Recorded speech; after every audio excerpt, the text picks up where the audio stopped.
Después de las inundaciones, el condado Travis llevó a cabo un estudio para conseguir un alivio para las áreas afectadas.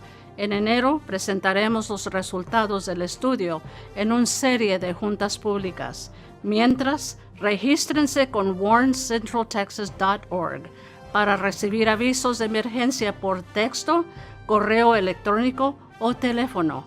Recuerden, date la vuelta, no te ahogues.